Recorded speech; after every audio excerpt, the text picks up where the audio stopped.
Unbroken by Micky Neilson. Everything that is alive. The words had become a mantra in his mind, a constant reinforcement of his newfound understanding. More importantly, they were an epiphany, the key to unlocking a whole new universe of knowledge. And the epiphany was why he was here. Nobundo took comfort in the words as he slowly negotiated Zangarmarsh's forest of colossal mushrooms, their spores glowing green and red in the early morning mists. He traversed the creaky wooden bridges that stretched over the shallow marshland waters. In just a few moments, he found himself at his destination, gazing up at the radiant underbelly of a mushroom that dwarfed all others. There, atop its cap, the Draenei settlement of Teredor awaited him. He progressed with trepidation, leaning heavily on his walking stick, and cursing the pain in his joints as he stepped onto the platform that would carry him to the top. He was worried, for he was still unsure how the others would react. There had been a time when his kind had not even been allowed to enter the settlement of the unaffected. They're just going to laugh at me. He took a deep breath of the cool, misty marsh air and asked it to give him courage for the challenge to come. Once the platform came to a stop, Nobundo carefully shuffled through the arched entryway, down several shallow steps, and out onto the landing overlooking the settlement's small plaza where the assembly had already gathered. He gazed down at the hard-set faces of the various Draenei, whose disdainful, superior eyes stared up at him. He was, after all, Kroku. He was broken. To be broken was to be outcast and vilified. It was not right or just, but it was the reality he had been forced to accept.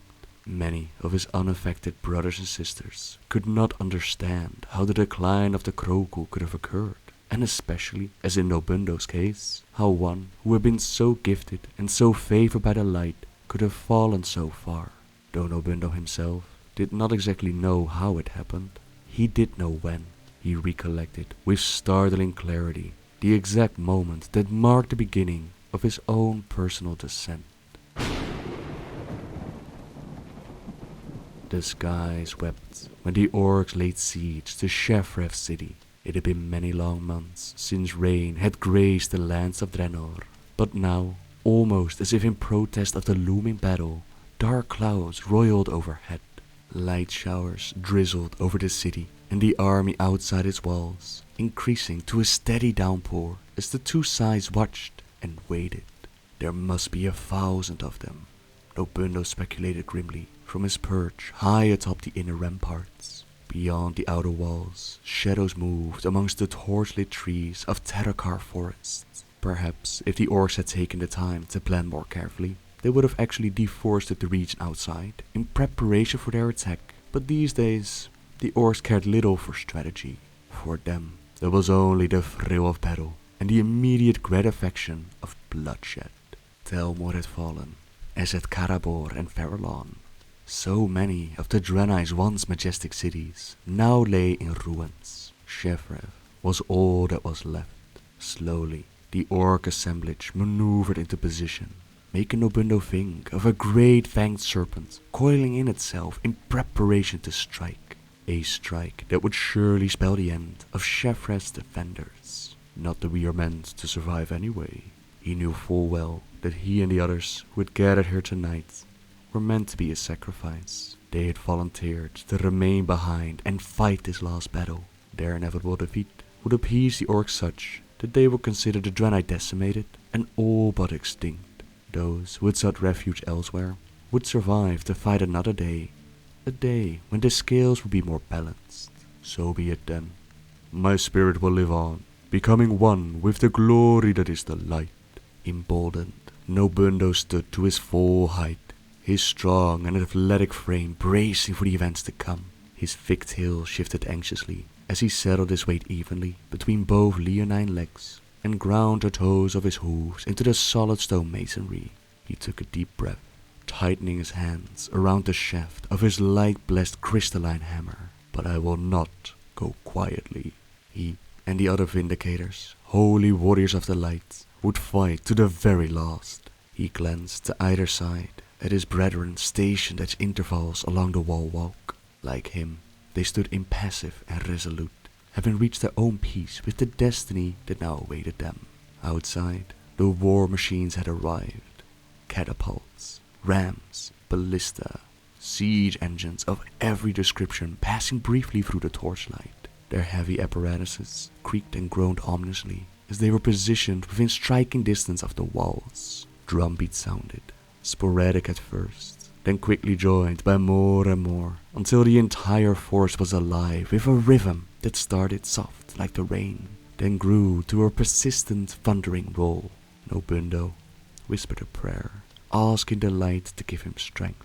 There was a deep rumbling and movement in the murky clouds overhead that echoed the frantic drumbeats below. For a second, Nobundo wondered if perhaps the light meant to answer his prayer with a display of power and fury beyond any he could hope to summon, a grey beam of holy fire that would eradicate the entire savage, bloodthirsty army in one magnificent sweep. A display indeed followed, but not of the holy powers of the light. The clouds thundered, swirled and erupted, punched through by massive flaming projectiles that hurtled to the earth with meteoric speed and bone-jarring strength. A deafening roar assaulted Nobundo's ears as one of the objects passed perilously close, obliterating a nearby buttress and pelting him with flying debris.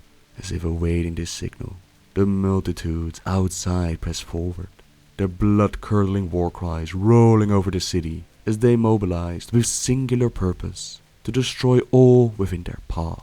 The rain's intensity increased as the outermost walls shuddered from the strikes of massive stones slung by crude catapults. Nobundo knew the outer walls would not hold.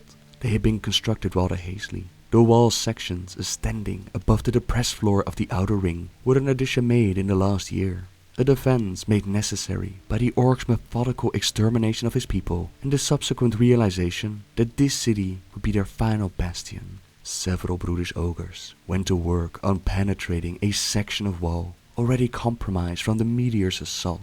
Two more of the massive beasts swung a gargantuan battering ram against the city's main gates. Nobundo's brethren caused several attacks against the enemy, but wherever the Draenei struck one attacker down, two more would take his place. The damaged wall section had begun to crumble completely. A flood of crazed orcs clamored on the opposite side, climbing over top of one another in a frenzied bloodlust. The time had come. Nobundo raised his hammer to the sky, closed his eyes and cleared his mind of the overwhelming cacophony of battle. His mind called out, and his body felt the familiar warmth of the light wash over him. The hammer glowed. He focused his attentions and directed the blessed, purging holy powers into the ogres below. There was a blinding flash that briefly illuminated the entire battle scene, accompanied by a startled bellowing from the front line of orcs as the holy light seared through them, stunning them into silence and halting them long enough for several Draenei warriors to focus on bringing down one of the giant ogres. Nobundo's momentary relief was crushed by the sound of splintering wood, the final successful thrust of the battering ram against the main gates. Nobundo watched as the lower city defenders raced to meet the incoming tide of orcs and ogres and were immediately cut down. Nobundo called upon the light again, directing his healing powers to whomever he could, but the opposition was simply too great. As soon as he healed a wounded Draenei, that same warrior endured repeated, brutal attacks mere seconds later. More ogres had gone to work on the weakened section of the outer wall, and were now succeeding in pushing through. The defenders, hopelessly outnumbered, were beset on either side. The orcs were crazed, drunk on their bloodlust. As the outer ring filled with their number, Nobundo could see their eyes. They glowed, burned with a crimson fury that was at once mesmerizing and terrifying. Nobundo and the other Vindicators switched tactics from healing to purging. Once again, the city was bathed in brilliant radiance as scores of orcs were struck by the light, the crimson glow dimming from their eyes momentarily as they slumped forward to be dispatched by the remaining Draenei warriors. The wall shook, and Nobundo's hooves slid on the rain-slicked stone. He steadied himself and looked down to to see one of the ogres pummeling away at the base of the buttress to his left with a tree-trunk-sized club. He raised his hammer to the sky and closed his eyes, but his concentration was quickly broken by another sound. Not the ogre this time, but an explosion that originated from somewhere below but out of sight, knocking Nobundo off balance. He rolled to his side and glanced over the edge to see a fine red mist billowing out into the lower city. The few defenders who were left immediately began choking and retching. They doubled over, many of them dropping their weapons. The barbaric orcs made quick work of the sickened warriors, reveling in the carnage. When the slaughter was finished, they glared upward, rabid in their desire to tear the defenders on the wall limb from limb. Several orcs climbed on the back of the ogres, attempted to scale the sheer surface by hand. Their aggression and unbridled ferocity were staggering. The mist had spread throughout the entirety of Lower City and was now beginning to rise, slowly obscuring the bedlam below. Nobundo heard a commotion behind him. Several orcs who had somehow broken through the inner circle's defenses now stormed onto the rise.